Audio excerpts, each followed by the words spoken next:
श्री आदित्य स्तोत्रम्। नवग्रहाणां सर्वेषां सूर्यादीनां पृथक् पृथक् पीडा च दुस्सहा राजन् जायते सततं नृणां पीडानाशाय राजेन्द्र नमामि शृणु भास्वतः। सूर्यादीनां च सर्वेषां पीडा नश्यति शृण्वतः। आदित्यः सविता सूर्यः पूषार्कशीघ्रगो रविः भगत्तष्टवार्यमाहंसो हेलिस्तेजो निधिर्हरिः दीननाथो दिनकरः सप्तसप्ति प्रभाकरः विभावसु वेदकर्ता वेदांगो वेदवाहनः हरिदस्वः कालवक्त्रः कर्मसाक्षी जगत्पतिः पद्मिनी बोधको भानुर्भास्करः करुणाकरः द्वादशात्मा विश्वकर्मा लोहितांगस्तमोनुदः जगन्नाथो रविन्दाक्षः कालात्मा कश्यपात्मजः भूताश्रियो ग्रहपतिः सर्वलोकनमस्कृतः जपाकुसुमसङ्कासो भास्वानदितिनन्दनः धावन्ते बसिंह सर्वात्मा लोकनेत्रो विकर्तनः मार्तण्डो मिहिरः सूरस्तपनो लोकतापनः जगत्कर्ता जगत्साक्षी शनैश्चरपिता जयः सहस्ररश्मिर्तरण भगवान् भक्तवत्सलः विवस्वानादिदेवश्च देवदेवो दिवाकरः धन्वन्तरी व्याधिहर्ता दद्रुकुष्ठविनाशनः चराचरात्मा मैत्रेयो मितो विष्णु विकर्तनः लोकशोकापहर्ता च कमलाकर आत्मभुः नारायणो महादेवो रुद्रः पुरुष ईश्वरः जीवात्मा परमात्मा च सूक्ष्मात्मा सर्वतोमुखः इन्द्रो नलो यमश्चैव निर्युक्तो वरुणो नीलः श्रीद ईशान इन्दुश्च भौमः सौम्यो गुरुः कविः सौरिर्विधुन्तुदः केतु कालः कालात्मको विभुः सर्वदेवो मयो देवः कृष्णः कामप्रदायकः य एतरनामभिर्मृत्यो भक्त्या स्तौति दिवाकरम् सर्वपापविनिर्मुक्तः सर्वरोगविवर्जितः पुत्रवान् धनवान् श्रीमान् जायते सनसंशयः रविवारे पठेद्यस्तु नामान्येतानि भास्वतः पीडा शान्तिर्भवेत् तस्य ग्रहाणां च विशेषतः सद्यः सुखमवाप्नोति चायुर्दीर्घं च नीरुजम् नवग्रहाणां सर्वेषां सूर्यादीनां पृथक् पृथक् पीडा च दुस्सहा राजन् जायते सततं नृणां पीडानाशाय राजेन्द्र नमामि शृणु भास्वतः। सूर्यादीनां च सर्वेषां पीडा नश्यति शृण्वतः। आदित्यः सविता सूर्यः पूषार्कशीघ्रगो रविः भगत्तष्टवार्यमाहंसो हेलिस्तेजो निधिर्हरिः दीननाथो दिनकरः सप्तसप्ति प्रभाकरः विभावसु वेदकर्ता वेदांगो वेदवाहनः हरिदस्वः कालवक्त्रः कर्मसाक्षी जगत्पतिः पद्मिनी बोधको भानुर्भास्करः करुणाकरः द्वादशात्मा विश्वकर्मा लोहितांगस्तमोनुदः जगन्नाथो रविन्दाक्षः कालात्मा कश्यपात्मजः भूताश्रियो ग्रहपतिः सर्वलोकनमस्कृतः जपाकुसुमसङ्कासो भास्वानदितिनन्दनः धावन्ते बसिंह सर्वात्मा लोकनेत्रो विकर्तनः मार्तण्डो मिहिरः सूरस्तपनो लोकतापनः जगत्कर्ता जगत्साक्षी शनैश्चरपिता जयः सहस्ररश्मिर्तरण भगवान् भक्तवत्सलः विवस्वानादिदेवश्च देवदेवो दिवाकरः धन्वन्तरी व्याधिहर्ता दद्रुकुष्ठविनाशनः चराचरात्मा मैत्रेयो मितो विष्णु विकर्तनः लोकशोकापहर्ता च कमलाकर आत्मभुः नारायणो महादेवो रुद्रः पुरुष ईश्वरः जीवात्मा परमात्मा च सूक्ष्मात्मा सर्वतोमुखः इन्द्रो नलो यमश्चैव निर्यिक्तो वरुणो नीलः श्रीद ईशान इन्दुश्च भौमः सौम्यो गुरुः कविः सौरिर्विधुन्तुदः केतु कालः कालात्मको विभुः सर्वदेवो मयो देवः कृष्णः कामप्रदायकः य एतरनामभिर्मृत्यो भक्त्या स्तौति दिवाकरं सर्वपापविनिर्मुक्तः सर्वरोगविवर्जितः पुत्रवान् धनवान् श्रीमान् जायते सनसंशयः रविवारे पठेद्यस्तु नामान्येतानि भास्वतः पीडा शान्तिर्भवेत् तस्य ग्रहाणां च विशेषतः सद्यः सुखमवाप्नोति चायुर्दीर्घं च नीरुजम् नवग्रहाणां सर्वेषां सूर्यादीनां पृथक् पृथक् पीडा च दुस्सहा राजन् जायते सततं नृणां पीडानाशाय राजेन्द्र नमामि शृणु भास्वतः सूर्यादीनां च सर्वेषां पीडा नश्यति शृण्वतः आदित्यः सविता सूर्यः पूषार्कशीघ्रगो रविः भगत्तष्टवार्यमाहंसो हेलिस्तेजो निधिर्हरिः दीननाथो दिनकरः सप्तसप्ति प्रभाकरः विभावसु वेदकर्ता वेदांगो वेदवाहनः हरिदस्वः कालवक्त्रः कर्मसाक्षी जगत्पतिः पद्मिनी बोधको भानुर्भास्करः करुणाकरः द्वादशात्मा विश्वकर्मा लोहितांगस्तमोनुदः जगन्नाथो रविन्दाक्षः कालात्मा कश्यपात्मजः भूताश्रियो ग्रहपतिः सर्वलोकनमस्कृतः जपा कुसुमसङ्कासो भास्वानदितिनन्दनः धावन्ते बसिंह सर्वात्मा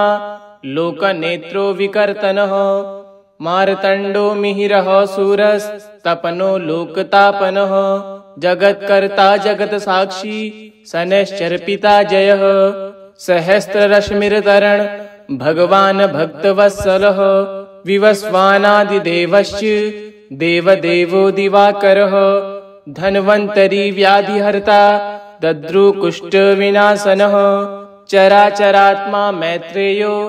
मितो विष्णु विकर्तनः लोकशोकापहर्ता च कमलाकर आत्मभुः नारायणो महादेवो रुद्रः पुरुष ईश्वरः जीवात्मा परमात्मा च सूक्ष्मात्मा सर्वतोमुखः इन्द्रो नलो यमश्चैव निर्यिक्तो वरुणो नीलः श्रीद ईशान इन्दुश्च भौमः सौम्यो गुरुः कविः सौरिर्विधुन्तुदः केतु कालः कालात्मको विभुः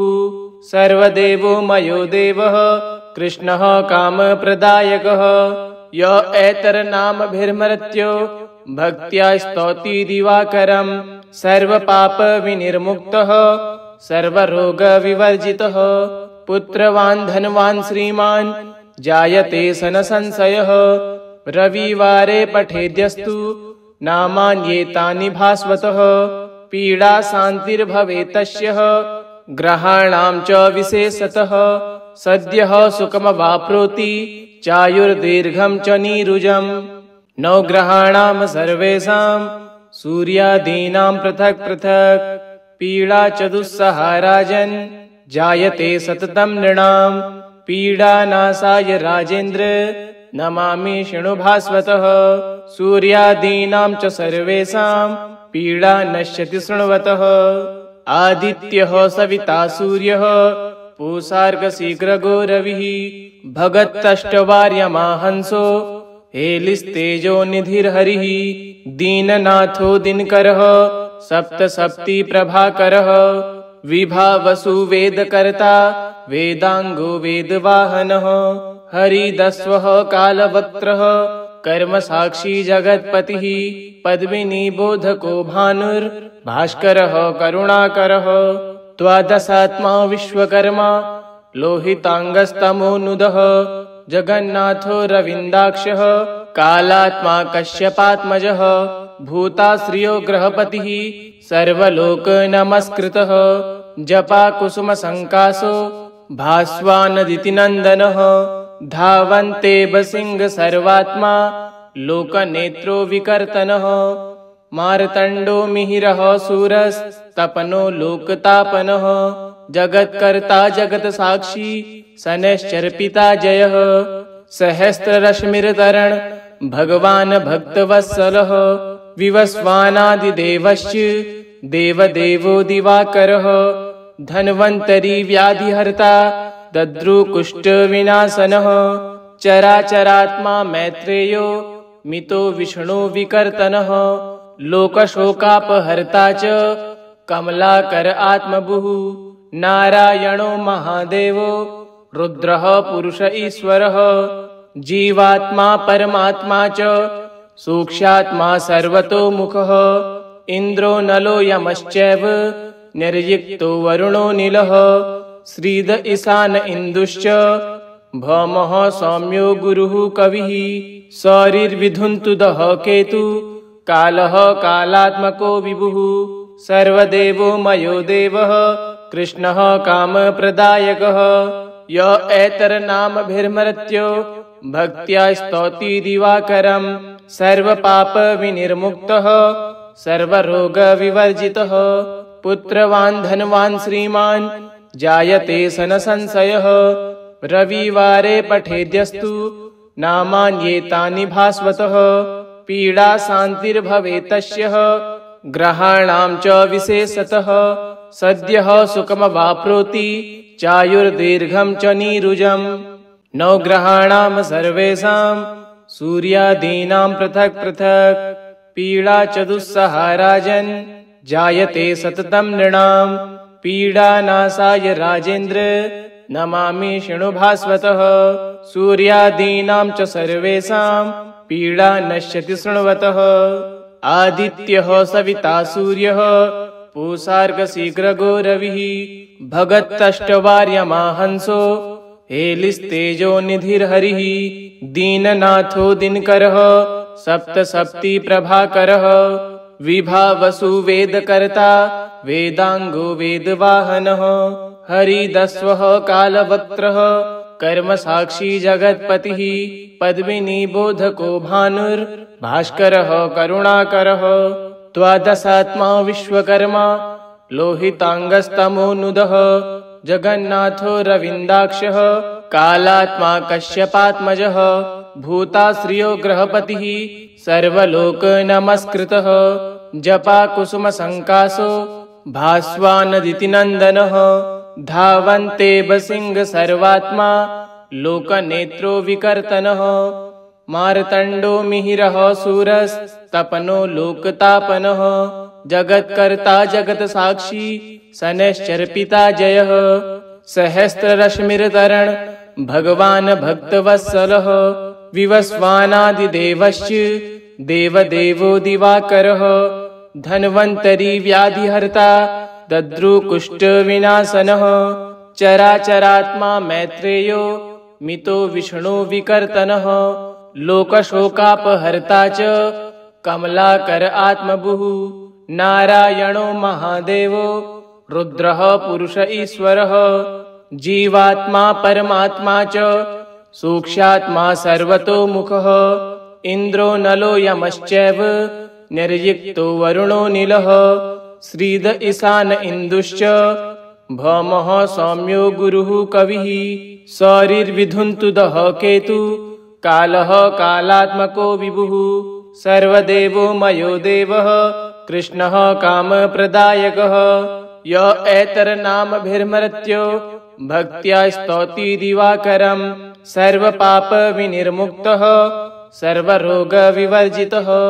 पुत्रवान् धनवान् श्रीमान् जायते सन संशयः रविवारे पठेद्यस्तु नामान्येतानि भास्वतः पीडा शान्तिर्भवेत् तस्य ग्रहाणां च विशेषतः सद्यः सुखमवाप्नोति चायुर्दीर्घं च नीरुजम् नवग्रहाणां सर्वेषां सूर्यादीनां पृथक् पृथक् पीडा च दुस्सहा राजन् जायते सततं नृणां पीडानाशाय राजेन्द्र नमामि शृणु भास्वतः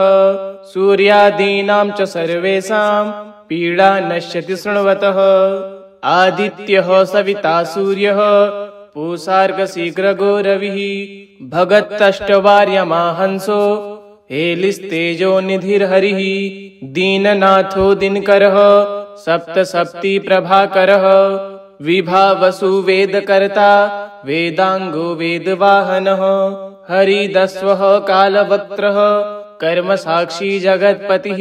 पद्मिनी बोधको भानुर्भास्करः करुणाकरः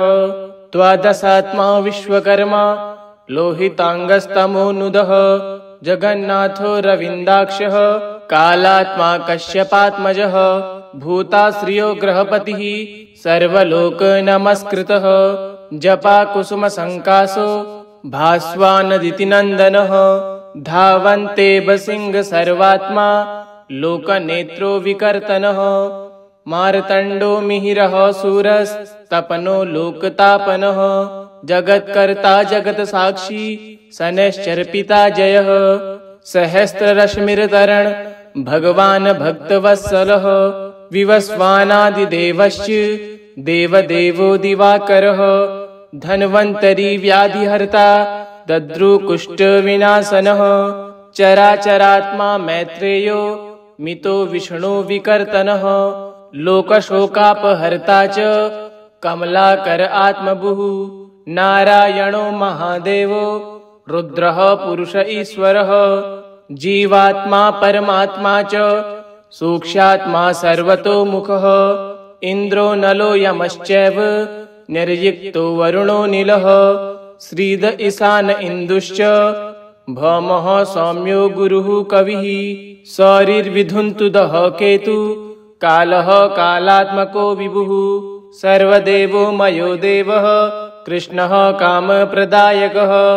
य ऐतरनामभिर्मृत्यो भक्त्या स्तौति दिवाकरं सर्वपापविनिर्मुक्तः सर्वरोगविवर्जितः पुत्रवान् धनवान् श्रीमान् जायते सनसंशयः रविवारे पठेद्यस्तु नामान्येतानि भास्वतः पीडा शान्तिर्भवेत् तस्य ग्रहाणां च विशेषतः सद्यः सुखमवाप्नोति चायुर्दीर्घं च नीरुजं नवग्रहाणां सर्वेषां सूर्यादीनां पृथक् पृथक् पीडा च दुस्सहा राजन् जायते सततं नृणां पीडानाशाय राजेन्द्र नमामि शृणु भास्वतः सूर्यादीनां च सर्वेषां पीडा नश्यति शृण्वतः आदित्यः सविता सूर्यः पूषार्कशीघ्रगो रविः भगत्तष्टवार्यमाहंसो हेलिस्तेजो निधिर्हरिः दीननाथो दिनकरः सप्तसप्ति प्रभाकरः विभावसु वेदकर्ता वेदांगो वेदवाहनः हरिदस्वः कालवक्त्रः कर्मसाक्षी जगत्पतिः पद्मिनी बोधको भानुर्भास्करः करुणाकरः द्वादशात्मा विश्वकर्मा लोहितांगस्तमोनुदः जगन्नाथो रविन्दाक्षः